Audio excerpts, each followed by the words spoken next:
Welcome, everyone, to round 4 of the eStockCar World Series here on Maconi Entertainment. Tonight, the drivers head to Circuit of the Americas, one of the longest and toughest road courses that NASCAR visits. My name is Jeff Maconi, and joining me in the booth tonight is Jacob Reeves and the bearded sim racer himself, Ryan Bauer, working the controls as our producer, with the camera angles being provided, as always, by Dougie Beard. Tonight is race number 4 of this 15-race eStockCar World Series season. We started at the classic superspeedway of Daytona, then headed west to Las Vegas to roll the dice at our first mile and a half of the season, before slipping and sliding around the Legacy Atlanta scan from 2008 last week. Now we hop back in our virtual race haulers and head all the way down south to Texas to our first road course of the season. Jacob, welcome to the booth tonight, and why don't you tell us a little bit more about the extremely unique and difficult Circuit of the Americas and who you think may excel during this race here tonight? Well, with the track that we've got tonight, it's a little under, we're right at 3.5 miles long. It's a pretty big track located in Austin, Texas. The track was established in 2012. There's been no major changes with this track since then. It's a very new road course. It was designed for F1, but it also hosts all 3 of the NASCAR series. 20 turns, big track, a lot of places for these guys to make a lot of turns, multiple switchbacks, and an uphill left-hander at turn 1, which is going to be pretty crazy on some of these restarts.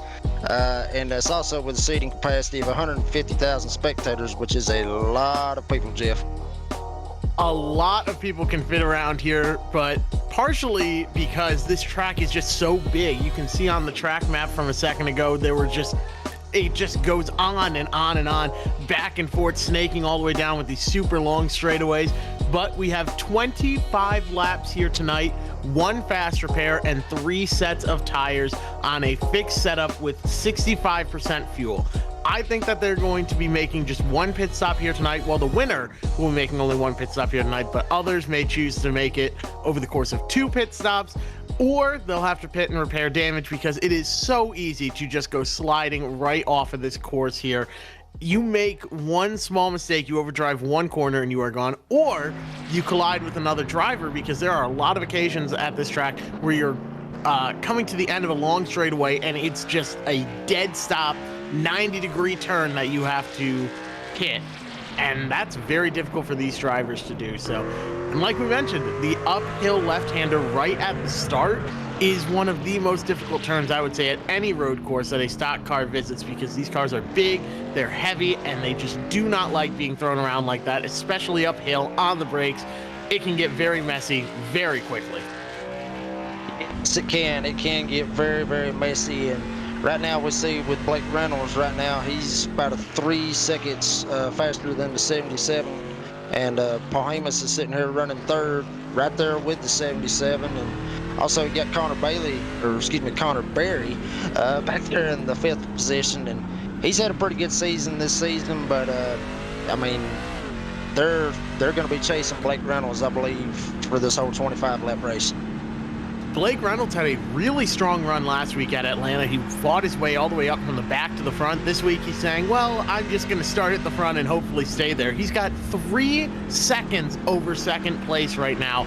That is incredible for a stock car at a road course to have a 3-second lead over the competition, but it's also quite a large gap right now from the 9 trucks who have put down a time. And keep in mind, in order to score a lap in qualifying on iRacing, you can't go off track, you can't collide with anything, you have to have a clean lap, and that's not easy to do here. So we've had 9 drivers do so successfully so far.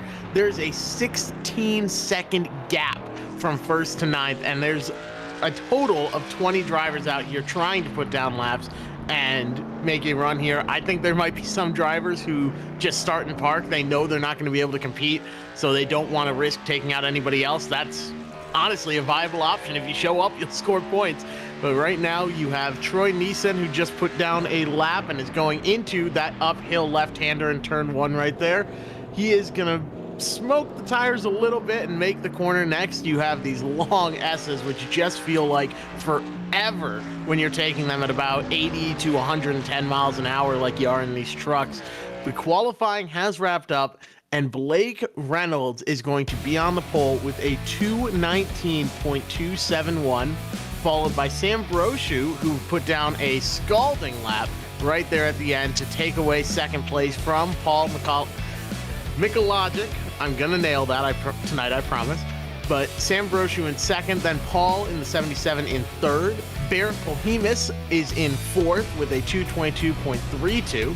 Sean Williams in fifth, Connor Berry sixth, Keaton Swain now in seventh, Matthew Hoffer in eighth, Troy Neeson in ninth, and Zach Wheeler rounding out the top 10. You coming out with 11th right here, we got Brian Toller. And then you got 12th, you got Riley Marabello. I'm assuming that is right. And then 13th, you got Matthew Jarrett. 14th is Oliver Golden. 15th is AJ Marsh. Tyler Green is going to be 16th. Nicholas DeShellet, I'm assuming that is correct, is 17th. And then Christopher Fatheet, I believe that is right, on the 18th start spot. And rounding out the field, we have Jordan Neeson and Lance Marsh, who were both in chat earlier saying they were not too confident on it. But look at that Bob Ross truck. We may be able to get a shot of it here. Jordan Neeson starting in 19th. I think he's going to be admiring the scenery here because there is a lot of it to take in all around the Circuit of the Americas. He's got Bob Ross on the hood and the whole bed of the truck as well, and the rear end is different pictures of Bob Ross. It's pretty incredible, but it's a beautiful day here in Austin, Texas. It is 127 degrees on the track, though. So if you thought that it was going to be a tough enough race already with just the track layout and everything, 127 degrees. It is hot. It is slick. There's going to be no grip to be had by these drivers out there, with Blake Reynolds leading the way. Yeah, with that over 120 degrees for the track temp, they're going to be coming in these corners, trying to get stopped, trying to just roll up on the brakes the best that they can. And with these hot track temps, they could slide right through the corners and possibly, get into somebody. Somebody might get into another guy. It could be a collective that we've seen in some of these road course races. But not only going in the corners, it's going to be hard for them to get on the gas as well, because with the slick of how the track is, it's just going to be hard for them to get on the gas because they could spin out and then also cause another big pileup. It seems like there's never been an easy time at Circuit of the Americas. In real life, they had rain. They've had everything that you can imagine on iRacing, all the different conditions that are possible. But 127 degrees, I really can't get over that. That is going to be absolutely brutal for these drivers. This is, I would say, the most difficult road course for any stock car that we go to regularly. Now, you could take it to some sort of crazy combination like we get to on the incredible world of iRacing. We can take any car anywhere, but for an event that mimics a real world one, this is probably the most difficult. So Blake Reynolds now out front with a 3-second gap back to second, and then from there you have just a couple of tenths between second, third, and fourth. A little bit more of a fall off from fifth to eighth or so, and from there everyone else is just holding on for dear life. But we're getting ready for Barney the Flagman to wave the green flag. It is a long front stretch for these drivers, but green flag is in the air. They are rolling, and turn number one is a tough left-hander here. You're going to have a strong advantage if you're on the left side. And speaking of, there goes Paul in the 77, taking full advantage, slides a bit too far. Blake Reynolds takes it 3 wide for the lead all the way on the left, but holding on strong is Sam Brochu, who has himself clear going through the S's, with Blake Reynolds hot on his heels. Yeah, Brochu, he's got the lead right here. Here comes, I'm still new, trying to figure out who it is. Blake Reynolds, my bad. He's sitting there running second. Blake's doing all he can right here. And with Blake running as good as he did in qualifying, I think what he's trying to do right here is he's probably just trying to sit back and just see what he's doing, see where the other guy is, see what he's trying to do, trying to get into the corners. And actually, he may try to get him right here. He is looking on the right side, nothing to do there. Looks to the left, still not much. Now this corner right here is very, very difficult. It's about 180 degrees. You are going one way, and you're entering one way and coming out facing the complete opposite direction. Very difficult right there, but Blake Reynolds manages to stay right on that back bumper. Paul Macologic in the 77 right behind is holding strong, and he's sort of hoping that these drivers hold each other up enough that he can take advantage of it. But you're right, this series originally, and here comes another switchback as the 79 Bear Polhemus, last week's winner, gets a little bit loose on exit, somehow, some way holds on. So they're not done battling, and all these trucks are still together. But what I was saying before is this track is incredibly difficult, incredibly slick, and you've got 25 laps here. This series used to have stage cautions as Blake Reynolds makes the pass for the lead. Now they are not doing that anymore. It's just 25 laps straight to the end as they are side by side up front. Blake Reynolds battling hard, but he's got the disadvantage with the outside line until this next corner. Yeah, right here, I think Blake's going to get him right here in this corner. As you can see right here, they're still too wide. Still too wide. I believe Blake will have him by the time they get to the line. Well, he's already got him as it come to the last turn. Still too wide. Here he goes, Blake on the inside. Might have got into his door a little bit. Blake's going to probably have to fall in line right here and just run second. Well, he slid out just a hair on the exit of the last corner, turn number 20, and he has to fall back and wait another lap. So give lap 1 to Sam Brochu. All of that action, all that craziness, that's lap 1. We've still got 24 more to go here as Sam Brochu is now out in front going through the S's. It seems like he's got very good control of his truck, especially on corner exit. Blake Reynolds is diving it into the entry a little bit harder in most of these corners. He's not cutting him any slack, but he's making sure to keep it clean, and Sam Brochu is not letting him get in his head. But look behind Blake Reynolds as well, as Paul Macologic is just there creeping as Blake Reynolds tries to put another move on the leader here. Yeah, not only with my logic, you got Paul Hemus back there in the back, and then you got Williams sitting there running in the top 5. So I think all these guys are just trying to see what they got, like you said, with slick or with the hot asphalt that they got. Oh, here we go. We got Blake Reynolds looking for the inside right here. Will he get Brochu right here in this corner? Oh, wow. Now you got the 77 running off course. That's going to help Paul Hemus out right here, but Brochu still got the lead. Brochu holds on to the lead, and we saw Paul Macologic right there just pushed it a little too hard on corner entry. Might have been watching the guys in front of him a bit too closely, but he's going to hold off Paul Reynolds. As Macologic is gone off in left field, he's going to have to spin it around here. He got a little bit lost on this course, which I hate to say is very, very easy to do. You just forget where you are, you overdrive one corner, you make a mistake. There's so many corners that look so similar here, and if you lose concentration for even a split second and forget where you are and get mixed up, you are absolutely gone, because the next corner will run right over you. So that gives a spot all the way up to the top 8, I believe, all gained a spot right there. Tyler Green back there in 9 just had a little bit of a moment, but now we'll have to see who's able to stay on top of this. As Blake Reynolds really cuts that last corner, second to last corner, excuse me, on Sam Brochu, and is trying to make up some time here. Looks like Brochu might have something for Reynolds. We were expecting a runaway. Yeah, yes, sir, we was actually really expecting a runaway right here with Blake Reynolds, but Brochu, he's actually holding his own right here, and I mean, he's doing all he can right here. We'll see if Blake can get something right here. Nah, I believe he's just gonna fall right in line. And you know, like we said earlier, you know, we got Paul Hemus back there. He won last week at Atlanta, and I think he's just sitting there, just kind of just letting these two guys, let them go ahead and do what they got to do, and you know, maybe he can capitalize on, you know, possibly Blake's or Brochu's mistake. Last week when we talked to Bear Polhemus, he was not looking forward to this. He said he wasn't expecting to have much of anything for some of these other drivers out here at Circuit of the Americas, but he was going to show up and do his best. Well, he's sitting P3 right now after Paul Macologic slid off twice. He's now back there in 8th. But tonight's biggest mover, give him credit where credit's due, Oliver Golding from 14th up to 7th is laying down some good laps right now. A 2:23.9 as Sam Brochu slides out and Blake Reynolds takes full advantage of it. There goes the battle for the lead. Blake Reynolds has it. Now, will he make the same mistake here at this next switchback that Sam Brochu just made? He doesn't have a brake reference anymore like he just had with the 25 in front of him. I don't know about that. I mean, Blake Reynolds, he's been pretty good on these road courses, like we said earlier.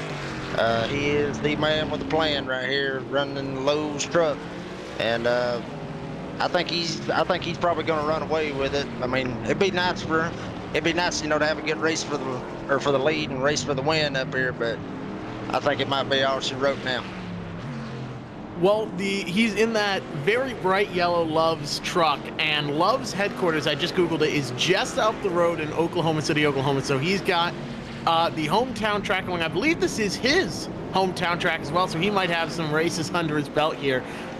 But I don't think Sam Brochu is going to make it easy. Sam knows now he can keep pace with Blake, and he can get right up to his bumper and give him a run for his money. He's going to take full advantage of it as he eats those curves like a champ for breakfast. Sam Brochu is not going to cut Blake Reynolds any slack here.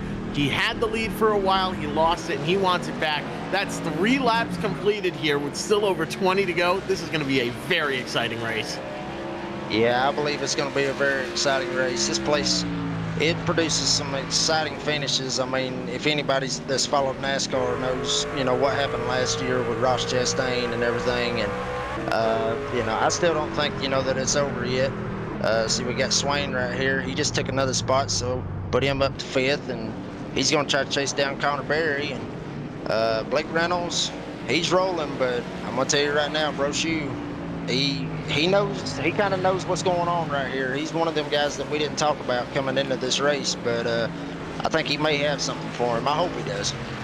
As he slips and slides, Sam Brochu just there had quite the moment going through the S's. Now, when you're driving through these S's here right after turn 1, you're trying to gain speed and carry as much momentum as possible, and it's from the driver's seat very difficult to see what the next curve is, and you're almost relying on your own intuition and past experience there. Sam Brochu again slides wide. That's the same corner he had issues last time. It's very hard to gauge the braking distance when you're now this far behind someone else.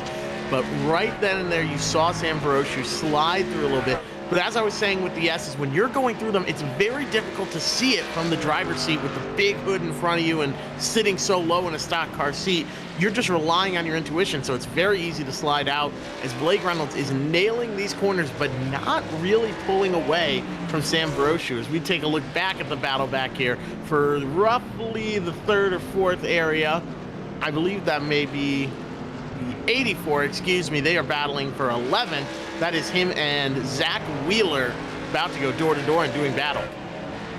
Yeah, Zach Wheeler's looking pretty good right here, trying to battle for 11th. He's got the preferred line going into this next turn, and 84's, he's holding tough out there.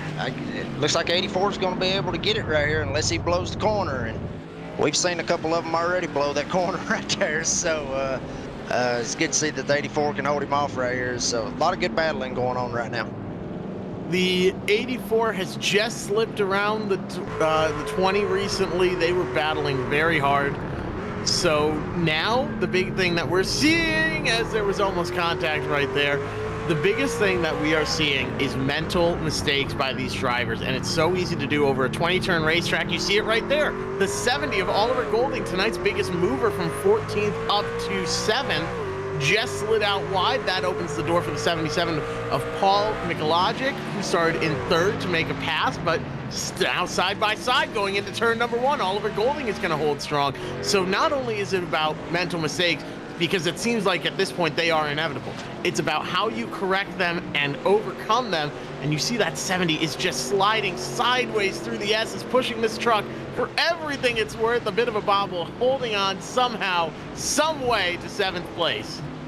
Yeah, he's doing all he can. He's sliding around like it's on a like it's on a dirt track right here in North Georgia where I live. So he's doing all he can right now. And that 77, he's doing the same thing. So you know, McLogic, he's doing all that he can right here to try to get a hold of Golding. As you see, he's actually going to try to cut the corner right here. And then he's going to try to cut it back. He's going to get a shot right here at the 70 right here. So put my logic up to 7th right now. If you look one way and the door closes, look the other. Paul Mikologic finds his way around and is clear, but will he make this next corner? No, he overdrives at the 70. The door's open. Neither one gets a great run off the corner, but the 77s is good enough to hold on. Sometimes it's not about doing everything right. It's about doing things good enough to get or hold on to the position. Last week we talked about Sean Williams, and he's got the lovely Taylor Swift truck. It was I was told that it was my self-portrait on the truck, so I have to pull for him a little bit. He's fallen from 5th to 6th over the course of this race here, the 5 laps we've completed so far. But this battle for 7th place is heating up right behind him, and Sean Williams is trying to run away from it as Paul Mikologic has the spot. Oliver Golding wants it, and they are just weaving back and forth. Mikologic loose and holds on to it. Yeah, McLogic doing all he can right here to try to get a hold of Golding, and with Sean Williams up there in 6th, I'll be honest with you, I'm not a big I'm not a big Taylor Swift fan, but I mean, you know, whatever you can put on your truck in iRacing, you know, to get you know, somebody to actually see you, you know, you do what you can, I guess. But you know, you got Oliver Golding, he's doing pretty good right here in the 70, just trying what he can, you know, to catch McLogic. And you know, going back to what you said, you know, earlier about the, you know, the mental mistakes, you know, here at COTA. I mean, you got 20 turns, about 3.5 miles of a track, so everybody's going to mess up. I mean, everybody's going to have that one slip, but you just don't want that one slip to cost you a good finish or possibly cost you a win. You're right, and you slide off here, it's very easy to get into the barriers or damage the car, get stuck in the gravel. All sorts of things can happen. So it's almost best to just have a nice, quiet, relaxing race, and that's what Blake Reynolds is doing up front. His last lap was a 2:22.15. Behind him, Sam Brochu with a 2:24.572. So it's a 5.2 second gap between the two right now. Barrett Polhemus back in 3rd. Connor Berry in 4th, and Keaton Swain rounding out the top 5. We are on lap 6 currently of 25, so a little over a 5th of the way through this race already. And I'm willing to bet that these drivers, some of them out there that are just slipping and sliding around, are ready for it to be over already and are sweating bullets, as right now Blake Reynolds overdrives that corner just a hair, but manages to hold on to it, not going off the track. Yeah, I mean, you talk about some of these guys right here that might be struggling a little bit. You know, you got Neeson back in 15th, Jarrett back in 16th. All these guys are they're just holding on for dear life, just trying everything that they possibly can. Sitting there riding on board with Nicholas Deschette. Going to try to take a shot right here at 34 Marsh. And, you know, these guys back here, they're holding on for dear life, just trying to get every little bit of spot that they can. Just trying to not make a mistake, just trying to hold on to the trucks. I mean, it's like we said, you know, when the race started, track temps up to 127 degrees, and I'm sure it's probably climbed since then. So, you know, as hot as it gets, there it is, 128 degrees now. So, and it's only going to get hotter. I mean, that's just how Texas is. I mean, it's just going to get hotter. The more that these trucks are out there, it's just going to get hotter and hotter and hotter, and it's just going to get more slicker. So, you see right there, you know, people just sitting there sliding all over the place like a dirt track. I mean, it's crazy stuff to watch. You see them sliding around there. That was Zach Wheeler who went wide on that corner. No grip on the brakes. Nicholas Deschette and AJ Marsh both get by. So that is +2 positions for them, but they have a 40+ second gap already to Blake Reynolds in the lead. They are just... It is amazing how much Blake Reynolds is pulling away from the field. As soon as he got that lead, he has just been stretching it out.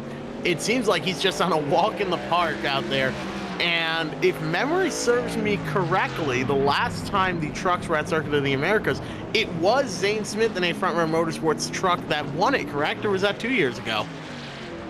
I believe you are correct. I'd have to look at my notes. I'd have to look at some research, probably Google it, probably just to find it, but I believe you are correct on that. Yeah, it was Zane Smith that won it, and we have Blake Reynolds here in a number 66 Front Row Motorsports-esque theme with the Love's gas station. He loves that paint scheme. We see him run it each and every week here, and it looks good out front, and that's where we usually find Blake Reynolds. Like we mentioned last week, he started at the back and just drove his way to the front through sheer force. And you can do that at an oval like Atlanta, and it's probably a lot of fun for him to drive through the field at Atlanta on those old the old skin of the track. It's very slick. You have to take care of the tires, and when you do, you can just run right through the field. I think this week, he made the smart choice.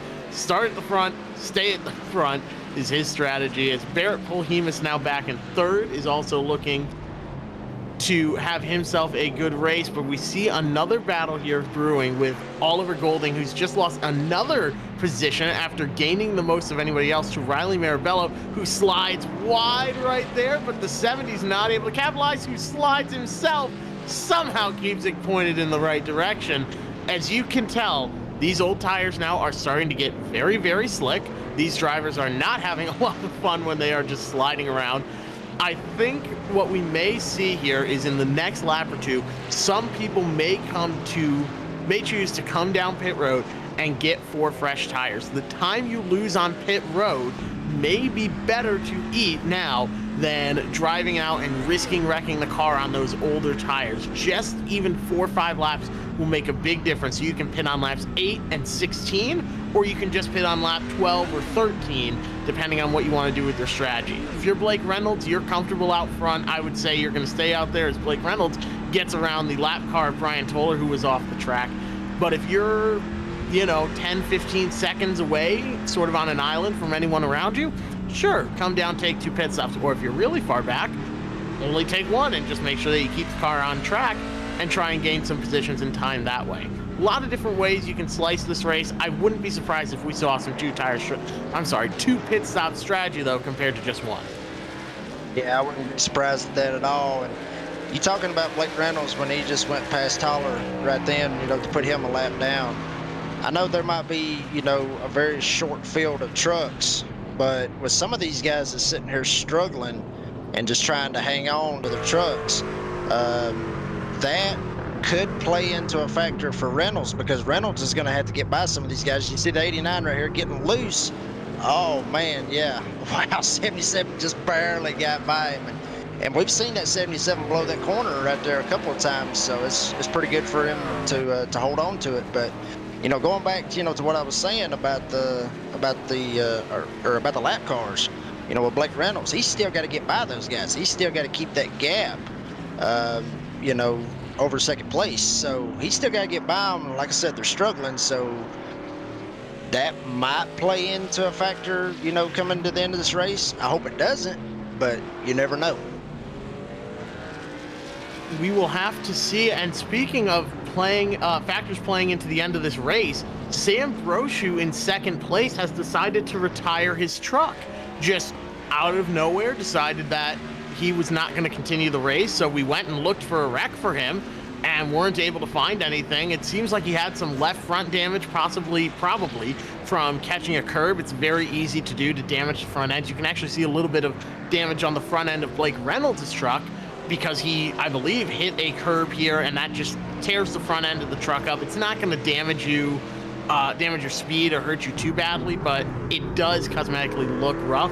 But we now have the second place runner of Sam Brochu out of the race entirely. That moves Barrett Polhemus up to second, Connor Berry in third, Keaton Swain fourth, Paul Mikulajic, who was running in second and is now fallen back to fifth, Sean Williams in sixth, is right on the heels of the 77. Riley Marabello in seventh.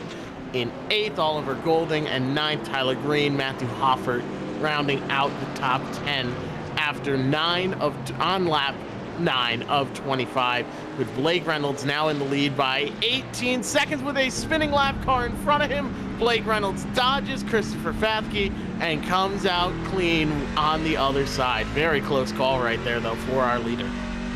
Yeah, like I said, I just called it just a second ago. You get your lap cars just trying to hang on and trying to do all that they can, and Blake's going to have to try to dodge that stuff. I mean, granted, he's got a huge lead right here over Barrett Polhemus, and You know, we talked about it about Barrett at the beginning of the show, and Barrett, like you said, was not very ready for this. You know, he was not very confident, you know, coming to Dakota. And this right here has got to really pick his spirits up right here to run second. This is going to be real big for him, I believe. It will certainly be a confidence booster for him. The one critique that I have for Barrett Polhemus here is he's got that awesome Fanatec wheel, the NASCAR rim on it, but he doesn't have gloves. If you're the oils on your hands can impact your wheel and everything else, so usually you see gloves on it, but maybe he just wants a better grip right there, and he's gonna wheel that thing right now to within 20 seconds of the leader, Blake Reynolds. He's in second place, up from fourth, so he's having himself a good run, but I'm not used to seeing a driver using a wheel like that and not having gloves nowadays. That's surprising to me. Yeah, it is very surprising. I mean, you know, I run with a T300 on my wheel stand, and I don't usually wear gloves. I love that wheel that he's got, to be honest with you. I need to get me one of those. But, you know, I mean, I could see his point, you know, not using gloves. You know, you want to get that extra grip, like you said. You know, sometimes the gloves, sometimes they can slide on the wheel, sometimes they can, and that can mess you up. So, like I said, you know, I'm really surprised, you know, with Barrett sitting here running second. I could actually see Connor sitting here running third. I've heard good things about Connor. Barry sitting here running third. I've heard good things about him, so I'm not surprised to see that, but from what we've talked about, I am very surprised to see Barrett Polhemus sitting here running second. I think he's very pleasantly surprised with his performance as well. And that's Connor Berry in third place. He gets a little bit loose, somehow, some way holds onto it. It's very easy to do, just slide out a bit too far on exit. Maybe at the end of this series, Connor Berry runs the eStockCar World Series and races in it, so he's pulling double duty as an admin and a driver. Maybe one of the prizes can be a pair of gloves at the end. We'll have to see, but he right now is not worried about that or prizes at the end of the season or anything else. He is focused on catching Barrett Polhemus. They are within 3 seconds of each other. Now it's about 2.5 between them. So definitely within striking distance, especially with lap traffic up ahead. You can see Christopher Fathke slides off the track, and Connor Berry sits right behind that 79 in third place right now. Connor Berry in third place. I don't know if he's going to be able to get up and pass Barrett, because we have seen Barrett knows how to just turn on the gas and kick it into high gear when he's under pressure. He's very good at holding off competitors on ovals, and I'm sure that will carry over to the road courses as well. Yeah, I believe it will. I've raced with Barrett a couple of times in truck series and official races, and Barrett ain't no slouch. He is not a slouch. He is a very, very good oval racer, and he's really showing it tonight as far as road course racing goes. But you see Barry, he's just trying to just chip away at it, just trying to get what he can right here to get to Polhemus. He's doing everything he can. He can see, so that's got to be a little bit of a, you know, a carrot dangling right there in front of him, as you see right there on the trip right there. Under 3 seconds, and it's getting even closer. It's getting even closer. So, I mean, I think Connor can catch him. It's just whether or not he can pass him. But, you know, we got pit stops coming up as well, so, you know, maybe that'll play in a factor, and maybe Barry can get around him then. We will see if Connor Berry is able to get up and pass Barrett Polhemus. The last lap for them, for the leader, Blake Reynolds, was a 2:25.068, and that pace is dropping. In the beginning of the race, he was running 2:21s. Now back in the 2:23s, 2:24s, and 2:25s over the last 2 laps. So Barrett Polhemus now in second, ran a 2:26.127 that last lap. Connor Berry with a 2:26.409, so about a 3/10 difference between the two that last lap in Barrett Polhemus' favor, pulled away a little bit. We'll see if Connor Berry is able to reel that gap in. and we will expect to see pit stops starting anytime now. Lap 11, 12, 13 is when I think everyone will come in, but they are going to probably try and undercut Blake Reynolds, so we will see what Blake Reynolds does up there from the lead. And then you're sitting there talking about some of these guys might sit here and short pit. Well, I mean, I could see that, trying to undercut him and trying to possibly get him on the track. But then what you got to think is some of these guys, if they're undercutting it, they're going to still be out there on those fresh tires. Blake's going to be sitting there running on his old tires. But when he goes in and he gets fresh tires, he's going to have fresher tires than these guys. So it's all up to Blake right here on whether or not that he can keep it going, or whether he can just keep it straight, keep it calm. He's dropped in his lap times. I think he's just trying to just save and just trying not to screw up, honestly. I think that's just what it is. As you see right here, battle for 10th right here. 34 going to do, oh, give him a little bumper. Give him a little tap going into that corner right there. So a lot of good hard racing going on right here. Yeah, those two seem to really not be too pleased with each other.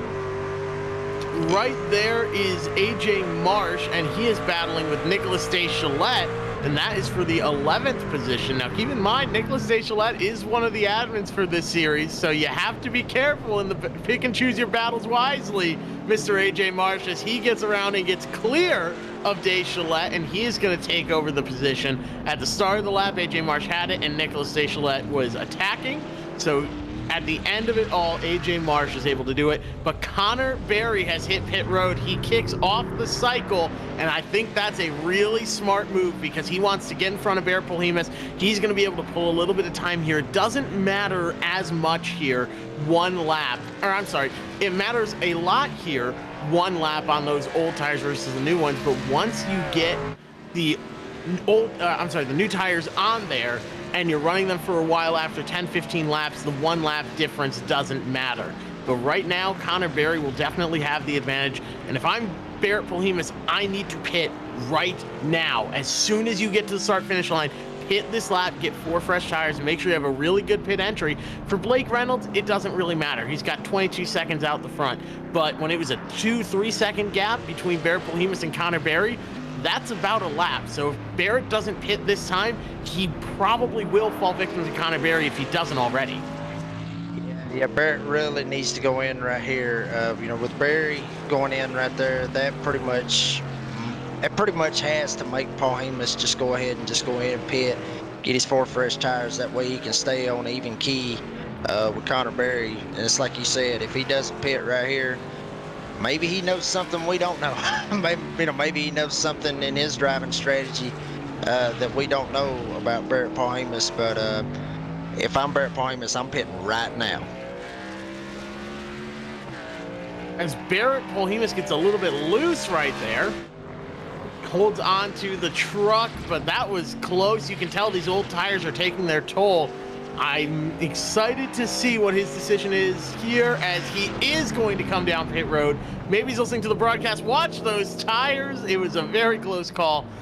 Very tough and slow pit road here. Only 50 miles an hour down pit road. When you're going 120, 130 down the front stretch, and it's a very long pit road, you are definitely feeling every single inch.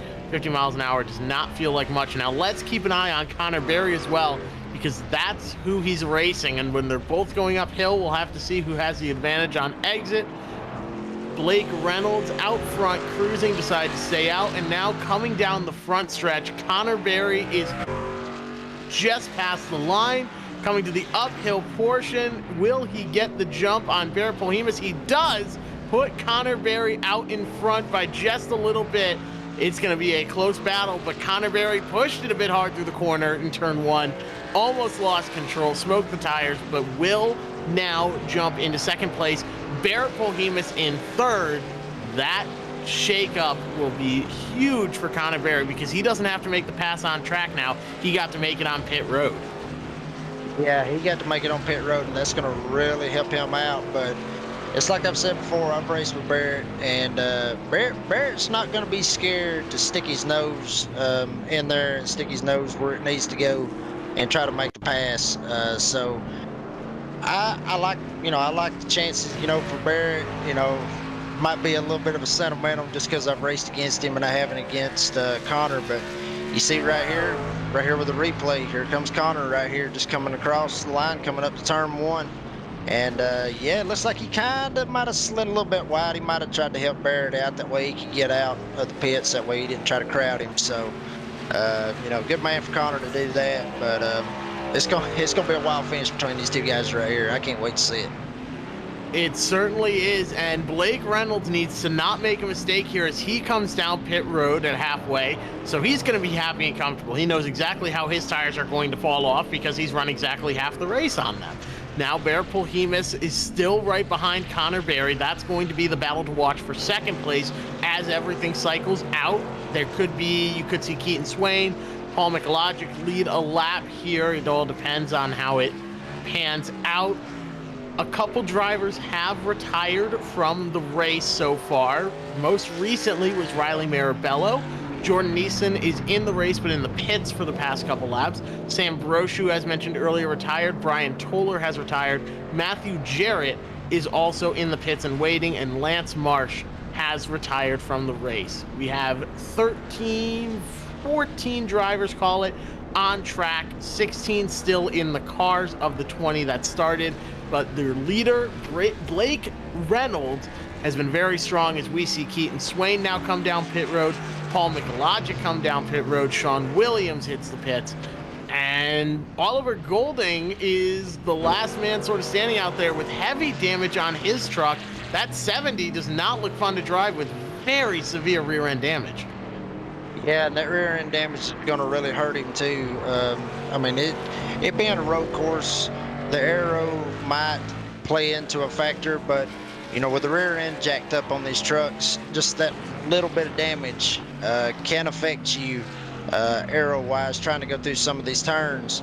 With the spoiler going to be jacked up, and I know it would affect me at an oval track. I know it would affect him at an oval track, but it being road course, being flat, it might affect him, it might not, but I mean, he's just doing all he can just to hold on to 7th right here. As you see right here, Barrett Polhemus, here he comes. He's closing in on Connor, right up on him too. So this is going to be some good stuff right here. I am dying to see what happens right here in the next 12 laps. Barrett Polhemus looking to the left. He's got the run right there, and he's going to get clear of Connor Berry, who's going to maybe go for a crossover. Looks like he's a bit down on straightaway speed there. Could have gotten a bad exit on the last corner. But going in, looks to the inside, thinks better of it. It's not going to dive bomb Polhemus. But this battle not only is for position on track, second on track, but also has pretty significant championship implications. Blake Reynolds is the overall points leader with 75 points. Nate Stewart, who could not make it tonight, he's arguably the top road course driver in a stock car on iRacing, if not the best, one of the best. He could not make it tonight because he was racing in the College Series, is second in points. But then in third and fourth, separated by just 3 points, is Barrett Polhemus with 59 and Connor Berry in 56. So Zach Wheeler also in there, but Zach Wheeler's back there running 11th right now. So these drivers are battling for points position as well. Barrett is trying to extend his points lead over Connor, so he wants to beat him by as many spots as possible. But if he's going to finish second, then he wants Connor Berry not to be in first, which he's got right now. Connor Berry is looking to beat Barrett and get in front of him here. Doesn't seem to quite have the same pace that Barrett Polhemus does, or get as good an exit on most of these corners as Barrett does. But going into them, he really does have a significant advantage, as we are 15 laps into this race with 11 to go of a 25-lap event at Circuit of the Americas. Still a lot of racing to get through at this track. Yeah, and Jeff, just like you said, I mean, a lot of racing to go, and it seemed to me like when Barrett went around Connor, it seemed like Connor just kind of just let him go. I don't know if that might have been something that I might have seen, or it's just me that saw it, but it looked like he just kind of let him go. So I think maybe he might be playing like the wait and see strategy. You know, he might think, you know, the Barrett might just crowd him, just stay behind him, try to get him to screw up, because we saw right before that they pit, Connor was catching him. So maybe he's just knowing that probably Barrett's good on the short run and that Connor's going to try to get him on the long run. You're right. It may have just been that, or well, I shouldn't say the problem, but the thing about these long straightaways is if you don't get a good run on corner exit, you just watch as the guy in front of you pulls further and further away because there's nothing you can do. But as right there, Connor Berry looks right up there on Barrett Polhemus. He's looking to that right side, gets pinched a little bit. Or if you're the guy in front and you don't get a good exit, you're watching the guy behind you get bigger and bigger and bigger in your mirror down the entire straightaway. As I mentioned earlier, it seems like Connor Berry is really strong in the corners, but lacking that straightaway speed because he's not getting as good an exit. Barrett Polhemus right now is absolutely sideways through the corners, driving the tar out of this thing, but is able to hold off Connor Berry. The thing about Circuit of the Americas is it does have a lot of very tight technical portions of the track, though, and that could play well into Connor Berry's hands. Yeah, I believe it could, especially, you know, you sitting there talking about, we're sitting there watching it, Barrett's just all over the place, just sliding around every single corner. And, you know, for the folks at home, what happens when you're sliding tires around? It's going to wear them out, especially like we talked about earlier with a hot track temp right now. It's just making them tires scream more and more and more. And I think that's what Barry's doing right now. He's like, okay, he's going to get up there and he's going to drive the heck out of this car. I'm just going to lay back here and let him do his thing. Let him go ahead and just beat them tires all to pieces. And I'm just going to sit back here and save my stuff and try to make a run for him at the end. I believe that's what Connor's trying to do. But, I mean, Barrett might be playing with him. I mean, you never know. I think Connor's just sitting back there just riding, letting Barrett do his thing, and then he's going to have something for him right at the end. You may be right. Connor Berry is best known for his runs in the off-road, dirt off-road series. So he is very good, especially in the Pro 4 trucks. Probably one of, if not the best iRacers in the off-road trucks. Does a lot of real-world racing, too, in that scene. So it's interesting to see how much of that carries over. Now, you don't really have to save tires at all in that series. They just stay on the entire time. So you're not too worried about that on iRacing. So I'm wondering how much he is focused on saving here and how much experience he has in saving tires on the oval and road side as well. You could be right that he's just back there saving it, and he's very, very strong on corner entry, which definitely is could be scaring Barrett Polhemus, but he is known for keeping a very level head when under attack by other drivers, as Connor Berry is right there, right on that back bumper. I'm interested to see it here, though, and watch this battle all the way out to the end. You're right. It will be very exciting to watch. Yeah, it's very exciting to watch. And now Barry's just putting a little bit of pressure on him.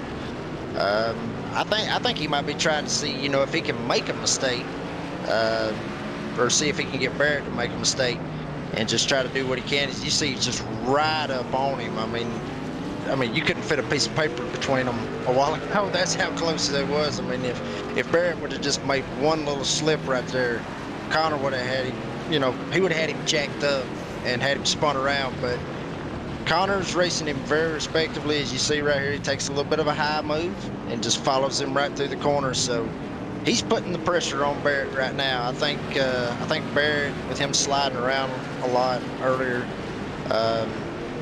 I think he might have used his stuff up just a little bit, just trying to keep him back there. But I believe, you know, from what you say about Connor, I believe he's going to race Barrett really respectable. I mean, I know they're real close in the points, but Connor don't want to take a position, you know, the dirty way, I wouldn't think. So he's going to do all he can right here to try to chase him down and try to get him to screw up. And it may not take long for that to happen. Like you mentioned, as there's a wreck up ahead of them here, but the track will likely be clear. That is a lap car who's already back pointed straight. Matthew Jarrett, who is battling with Zach Wheeler and Troy Neeson, who have all gone a lap down. But like you mentioned with Barrett Polhemus, when you slide those tires, it heats them up more. And as tires get more heated up, they slide more. And when you slide them more, they get heated up even more. And it's just a really, really rough cycle. And if you're not familiar with how it feels on the roadside, it feels very similar to on the oval side, where as both drivers go sliding, 1, 2, there they go. Connor Berry's going to go a bit further around than Barrett did, but they both slid. Wow, I can't believe they both managed to keep it going straight there, more or less. But if you're not familiar with how it feels on the roadside to burn yourself off, think about how it feels when you burn the right front off, or I'm sorry, the right rear off, especially on an oval car. You heat up that right rear, you lean on it, the car gets loose on exit. The car gets loose on exit, you're sliding the right rear, and it gets even worse. And further and further and further down the rabbit hole you go. One problem very easily snowballs into one far worse. So this will be the sign right here to tell if Connor Berry is just sitting back and waiting. If he catches Barrett Polhemus very quickly, then we know he's being patient. Versus if Polhemus is able to maintain this gap, then we know they just ended up close together. I think Connor Berry is going to close this gap up fairly quickly. He's already making it look fairly simple to get right back up to him.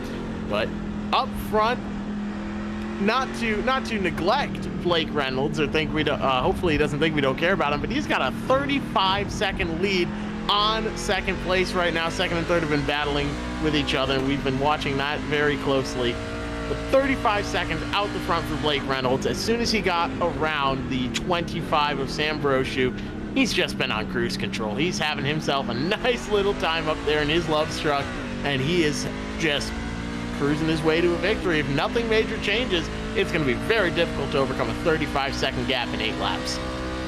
Yeah, it's going to be very, very difficult for anybody to catch Blake Reynolds. What we would say down in Georgia is this is a big-time whooping right here. This is exactly what this is. And, you know, it's like we said, you know, before the race, and I know I might be repeating myself, but, I mean, this is the guy, you know, that we thought was going to run away with it. And I don't know exactly what happened to Brochu. I don't know what happened to it, but you know, he had a good run going. It's tough to see him come out right here, finish 18th in this race. He probably maybe could have had a run at Reynolds. You know, I don't know his background and you know how good you know that he is with more races on road courses, but you know he seemed like he had something for Reynolds, and you know, good run right here for the 21 right here, Swain. He's just taking it easy, taking what he can get, and come out of this thing with some good points. And I'm sure, you know, as far as the point standings, he's going to finish a lot higher than some of the guys he's trying to catch in the points. So that's going to help him out as well. Absolutely. As we take a look back right now at that 21 truck of Keaton Swain, having himself a very solid run. His last lap, a 2:26.4, so some good solid lap times. He actually ran a little bit faster than Connor Berry ahead of him, but 17 seconds separates the two, 16 seconds now. Keaton Swain's gaining, but it's also going to be very difficult over the next 7 laps to make up a gap that large.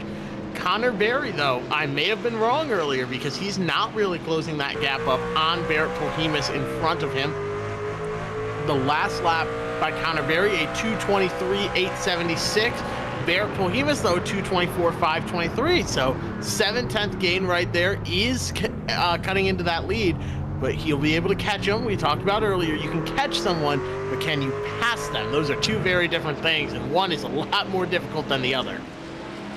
Yeah, one is a lot different than the other. I mean, if you ask Ross Chastain, he made a pass here last year, and he made it, you know, in a wild fashion. I don't believe we'll see that here. Like I said earlier, you know, I think Connor's going to race him real clean, but he's catching him because when he spun right there in that last turn and he kind of looped it, he kind of spun his back tires a little bit, trying to keep it straight. So I thought that may have had just a little bit, you know, to do with it. I figured it might have messed his tires up just a little bit. It might have slid them a little bit, but he is starting to kind of catch Barrett Polhemus, and I know Barrett's sitting there looking up in that mirror right now. I know he looks real comfortable the way he sits right there. on his stream, but I know he's looking up in his mirror and he's just trying to see where Connor is and see if he's going to catch him or not. Yeah, look how calm, cool, and relaxed he's been over the past couple laps. Anytime we've checked in with Bear Polhemus, he's just chilling, just having himself a good little time. As Connor Berry gets a little bit loose right there under braking, he's now seemingly starting to push this truck a little bit, trying to get up to Bear Polhemus. He knows it's coming down to crunch time, just 6-7 laps to go in this race. You got to make that move quickly, and if you're going to make something happen, now is the time to do it. As they're going through some of these last corners here, Bear Polhemus still maintaining a healthy gap out the back to Connor Berry, and Keaton Swain not too far back either, about 17 seconds, but one tangle for those guys could mean it could shake up the whole top 5. Yes, it very much could. And then you got the 77, he's running back there in 5th. So just one little slip up, and we talked about it earlier, this track almost 3.5 miles long, or right at 3.5 miles long. So there's still a lot of racing to go right here, as you see one guy going into the pits. And that's Connor Berry. Connor Berry going into, oh wow, what in the world is up with this?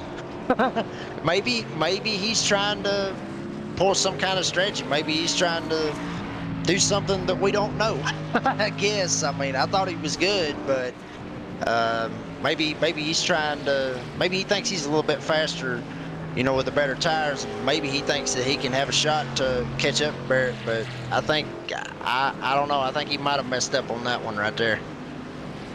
Very interesting call there. I'm almost wondering if it could be something to do with fuel, but we saw Blake Reynolds also come down pit road here, we're being told. We missed that on the broadcast, but he's also come down pit road now. I'm almost wondering if it could be a fuel thing, because they do have a limited fuel load here, but we saw Blake Reynolds make it 13 full laps, so I don't know. I'm surprised by that.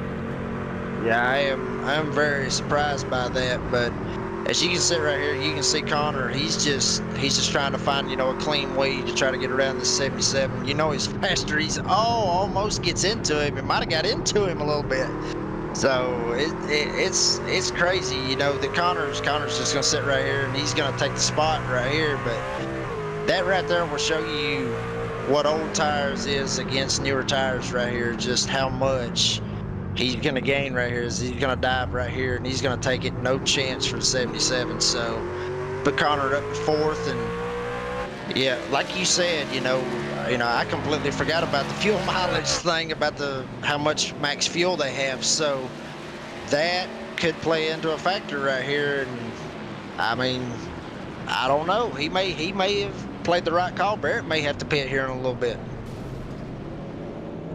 We will have to see how it all ends up panning out, but you're right. That is huge for Bear Polhemus if he's able to hold on to it and maybe save enough fuel if that is the root issue.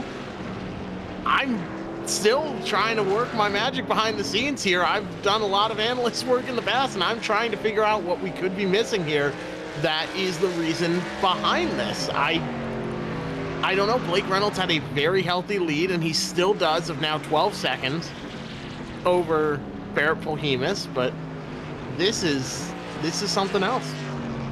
Yeah, this is something else, and you've been doing an analysis on this way longer than I have, so I'd have to take your word for it on that. But I mean, but then you sit there and think about that. Well, see, Connor pits. What does Swain do?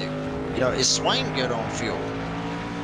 You know, is the 77 good on fuel? Is Williams good on fuel? All these other guys that may have not made a pit or made a trip to pit road. What will these guys do? Will they have enough to make it if they haven't pitted already? And I'm pretty sure that the 21 hasn't pitted yet. So, I mean, you never know. I mean, that's how some of these road courses can come down to fuel mileage. So, I'm just sitting here watching just like y'all are. I just can't wait to see see what happens right here. We know it is possible to make it to the end of the race on one pit stop because Blake Reynolds did complete 13 full laps before coming down pit road. The question is, did they value tires more? And that's why Blake Reynolds came down and pit again, because we did discuss a 2-tire strategy earlier. But if you're going to do that, typically you would expect to see them pit laps 8, laps 16, and then run it out to the end of the race, or 8 or 9, 16, 17, etc.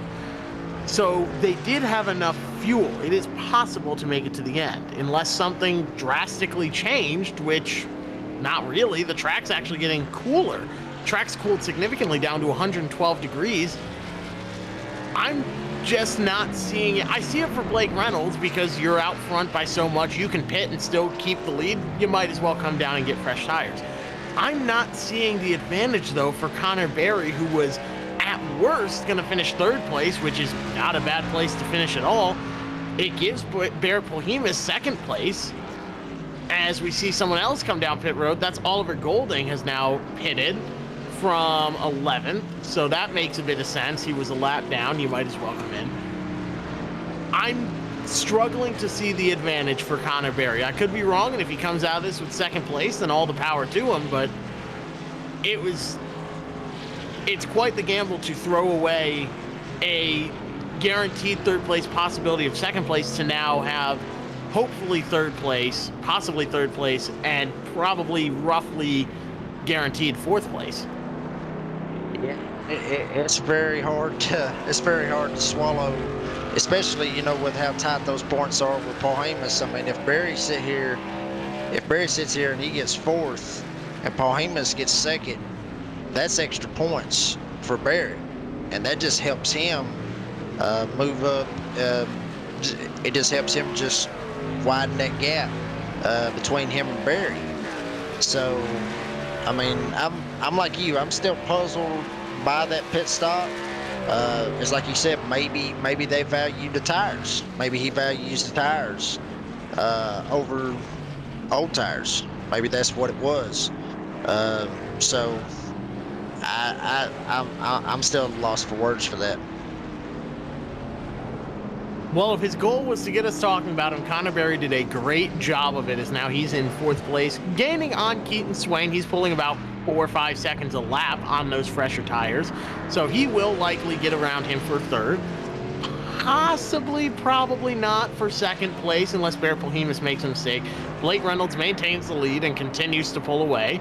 With just 4 laps to go here, counting down, coming to 3 to go, this is a very solid move for Blake Reynolds, and it puts him in a very good position. Now we'll just give you a quick rundown. Blake Reynolds in 1st, Barrett Polhemus in 2nd, Keaton Swain in 3rd, going around a lap car right there of Zach Wheeler. In 4th, Connor Berry, Paul Michalogic in 5th, Sean Williams 6th, Matthew Hoffert 7th, and Tyler Green rounds out the cars on the lead lap in 8th. Actually, yep, he is still on the lead lap, so no worries there. And then 9th, you have Nicholas Deschalette, 1 lap down, AJ Marsh, Oliver Golding, Zach Wheeler, Troy Neeson, all 1 lap down. Then Jordan Neeson in 14th, Christopher Fathke in 15th, 16th is Matthew Jarrett. Then out of the race entirely, you have Riley Marabello, Sam Brochu, Brian Toller, and Lance Marsh to round out the 20 truck field that took the green flag. Blake Reynolds now working his way through lap traffic. That's Tyler Green in front of him, putting the 8th place position car 1 lap down, not too far behind Matthew Hoffert, who is in 7th. So Blake Reynolds realistically will lap up to 7th place, leaving just 6 cars on the lead lap at the end of this after 25 laps at COTA. Yeah, he is absolutely waxing the field, literally. Just, I mean, everybody's just trying to catch 2nd place at this point. I mean, there's no chance in anybody catching Blake unless something happens. And Jeff, as you know, I've been on iRacing for 3 years. I've seen some crazy stuff. So, I mean, don't count Barrett out of the woodwork yet. I mean, anything is possible, but barring something major to happen, you know, Blake Reynolds has got this thing locked up. As you see Connor Berry sitting here, he's finally closed in on Keaton Swain, and that's probably going to be an easy pass for him. So you could probably give it to Connor, but I got to tell you, Keaton probably ain't just going to give it to him. He's going to race him for it. Oh, he is most certainly not just going to roll over and give it to him. Keaton Swain is going to do some battling here as Connor Berry is on the fresher tires, but we've seen before, it's hard to make passes here. Even when you are quicker, it's very difficult to line up and make the pass successfully. We'll likely see it on corner exit, maybe even right here. Keaton Swain is just struggling for grip, especially when he's pushing the car as hard as he has to in order to try and save in front of Connor Berry. And Connor Berry's been so strong on corner entry and through the center. He's now looking on the right side of Keaton Swain. The spotter calls it. Keaton Swain has to yield. Connor Berry looking around, but he's on the outside though. Longer way around. Keaton Swain may be able to hold on to it, but on those older tires, there's nothing you can do to put the power down as easily as Connor Berry can. Connor Berry is clear. He's up to third place, but he's got a long way up to Barrett Polhemus, about 14 seconds to catch the second place car. Yeah, all you could say if you were Connor Berry is, what if? What if he wouldn't have made that pit stop? Would he have had a shot at Barrett Polhemus? And I think so. Like I said earlier, I think he was just sitting there, just taking it easy right behind Barrett, letting Barrett use his stuff up, and then out of nowhere, Connor just pits. I mean, I don't know. I mean, maybe he was thinking something that we didn't, but yeah, move Connor Berry up to third. And Reynolds is still blowing him away, as you can see right here. He's just cruising this thing to a checkered flag right now. Nice, easy path to victory for Blake Reynolds when you have a 30-second gap on the field after pitting an additional time compared to everyone else. You know it was a dominant day, and he is coming around here to get that white flag sooner rather than later after 25 laps here at Circuit of the Americas. He's just smooth as can be, out on an island all by himself. Blake Reynolds had himself a phenomenal day over Barrett Polhemus, Connor Berry, Keaton Swain, and Paul Michalogic in the top 5 currently. Top 6 of Sean Williams is rounding out the lead lap cars. Only 6 cars remaining on the lead lap after Blake Reynolds just plain dominance today. Yeah, just absolute plain dominance, just exactly like you said. I mean, that's outstanding to see, especially on a road course. Just 6 people on the lead lap. That is straight up moving right there. That is skill. I mean, ladies and gentlemen, we are watching skill at work right here. As you see Blake coming around to take the white flag right here, Barney just waving the heck out of that flag. Blake is ready to get these 3.5 miles over with. He is going to have a very sore arm, Barney the Flagman, after this, because he's going to have to wave that white flag for quite a long time as these drivers take on the 3.4-mile Circuit of the Americas. Blake Reynolds on the last lap. If you want perspective on how big of that lead is, Barrett Polhemus is just now getting to the last corner. Now he's turning in and going through the center of it. He is unbelievably far ahead of this field. Just now, Barrett Polhemus crossed the line in second. Connor Berry now going through these last sets of corners in third. Keaton Swain in fourth. Paul Michalogic in fifth. Sean Williams in sixth. Only cars remaining on the lead lap. And honestly, if you're within a minute and a half of Blake Reynolds, I would chalk that up as a win. At a road course as difficult as this one, if you manage to pull that off with someone who is as talented as Blake Reynolds, absolutely call that a win in your book. With Blake Reynolds now going through that very tight switchback, the first of 2, all by himself. Nobody's even troubling him. He doesn't have a care in the world. Nah, he don't have a care in the world. He's probably waving at the fans while he's going by them right now. I mean, that's just total dominance by Blake Reynolds right here. He is absolutely, I have to take some skills from him on road courses. I really will. Just an outstanding drive by that 66 truck. Just absolutely wearing them out. And with Barrett finishing second, that's like I said earlier, that's a win for him. It's like you said, all the top 6 guys. That's a win for all these guys right here to finish on the lead lap and not have Blake Reynolds pass them again. So it's a It's a tail whooping. That's exactly what it is. It's a tail whooping. It certainly was, as Blake Reynolds is coming around here to finish off this lap. He goes into the final corner at Circuit of the Americas, coming down the front stretch, showing off a little bit, sliding sideways, takes home the checkered flag by over 35 seconds over second place. What a phenomenal run as he is shaking that thing side to side. Now he's got about 2.5 minutes to go around the course and get his way up there, but he's going to instead do some donuts in turn one. Right behind, though, is Barrett Polhemus in second, still coming to the line, Connor Barrett third. But all the cameras, all the attention is going to Blake Reynolds, who comes home the winner of this event. We are going to go to a quick commercial break here and then talk to the top 3 finishers. Thank you for watching. Be sure to stay tuned as we interview the top 3 of Blake Reynolds, Barrett Polhemus, and Connor Berry right after the break.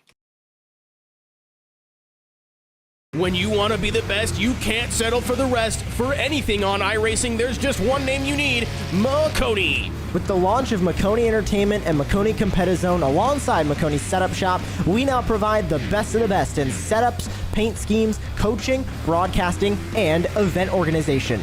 With cars across all 4 license classes, we have what you need to hit the track with confidence. Grab a subscription and save money while going fast at MaconiSetupShop.com/subscriptions. There is a reason that Maconi Setup Shop is partnered with more real-world tracks and companies, including Junior Motorsports, than any other group on the iRacing service. And remember, at Maconi Setup Shop, there are setups, but your victories.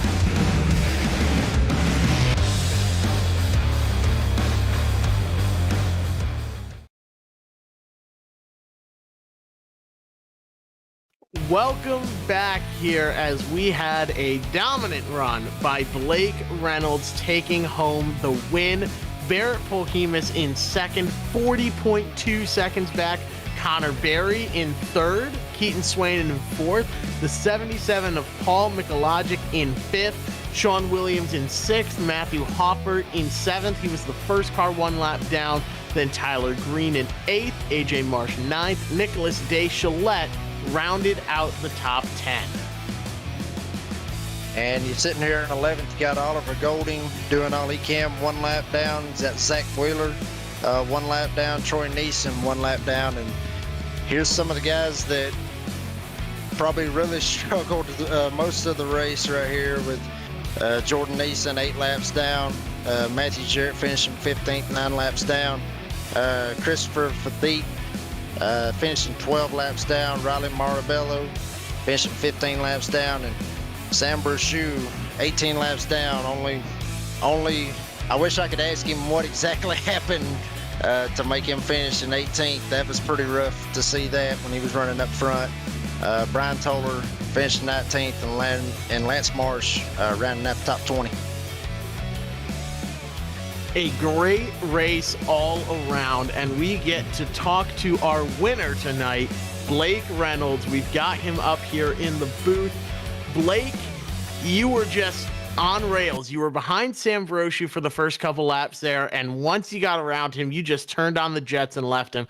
But how worried were you when you were behind that 25 and he was keeping pace with you?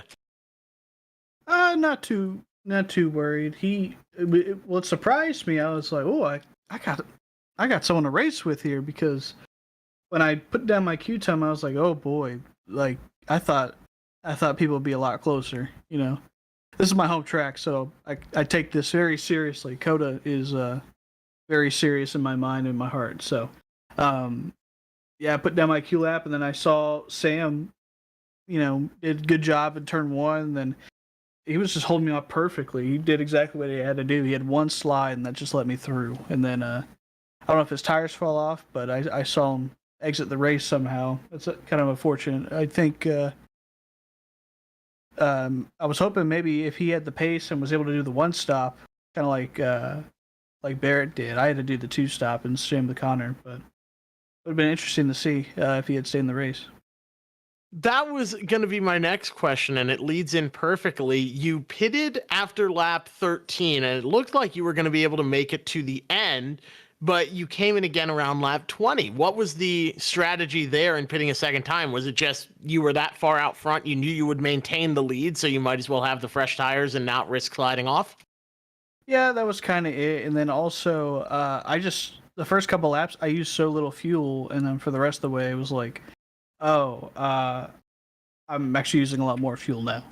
So it was just kind of like, I got the gap and I got the pace, so I might as well, instead of having to save fuel to make it to the end, I might as well just pit, because it just made it more interesting. Also, I wanted to hit that PB lap. End up getting like a 19.7. It's pretty good for a race lap. Yeah, you ended up with a 2:19.728, and that was right after you got the fresh tires on the first one.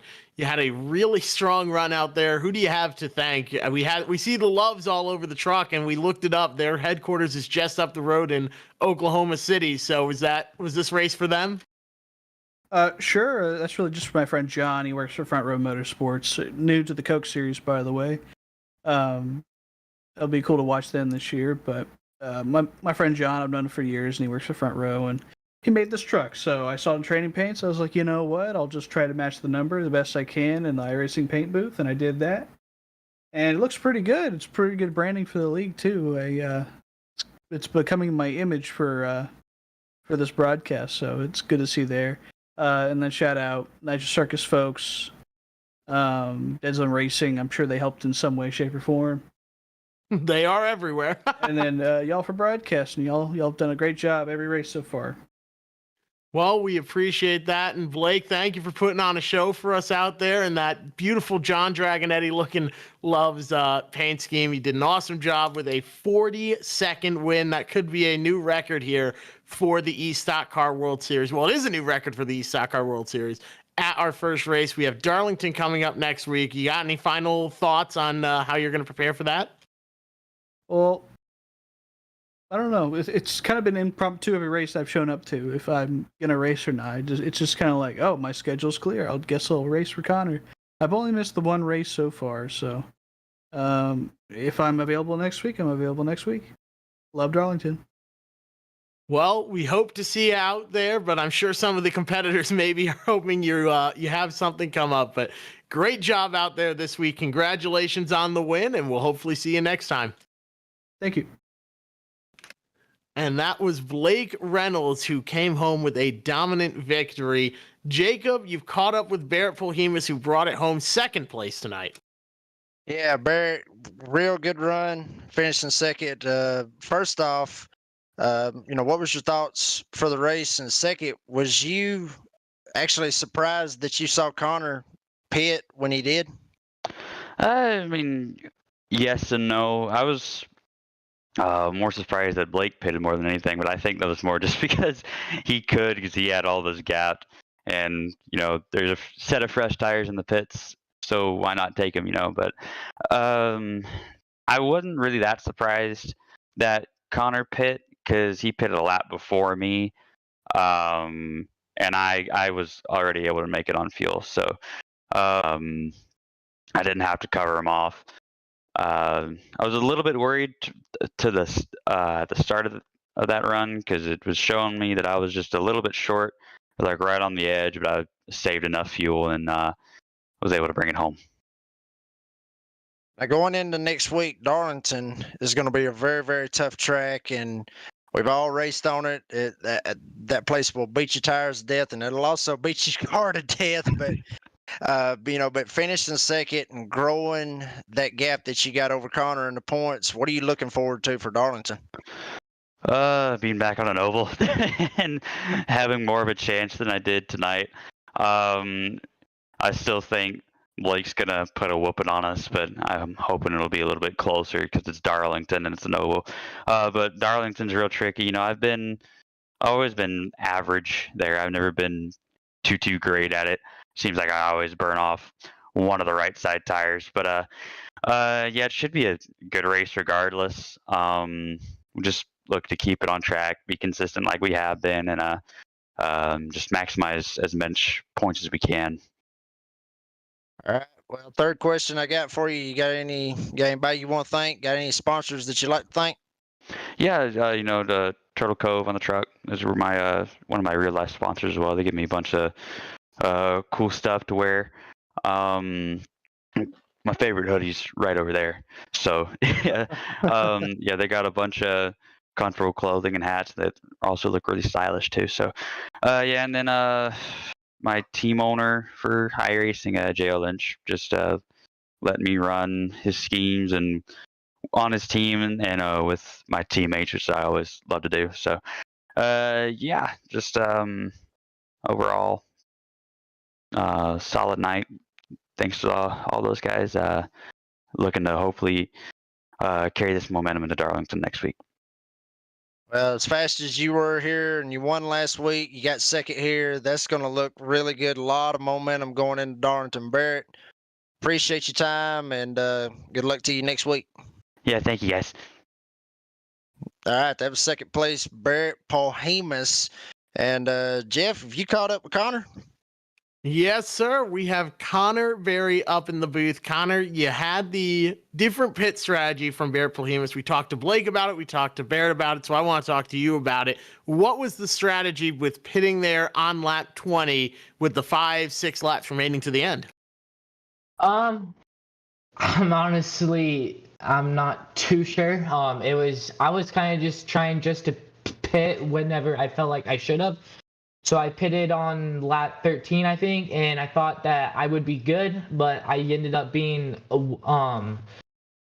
I ended up being short one. So I'm like, shoot, I need to figure out a plan. So I went in on lap number 20, and I was thinking that that Barrett was going to pit, but I guess that he was good. So a P3 is good for being a road course. I'm not a big fan of these, so I would take this as a pretty good result, and it's going to be good.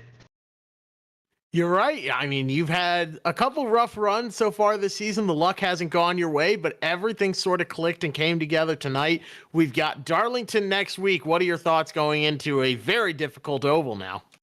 I'm pretty excited. It's definitely been a track that I am a fan of, and I have a lot of time on it, so I think I can do good.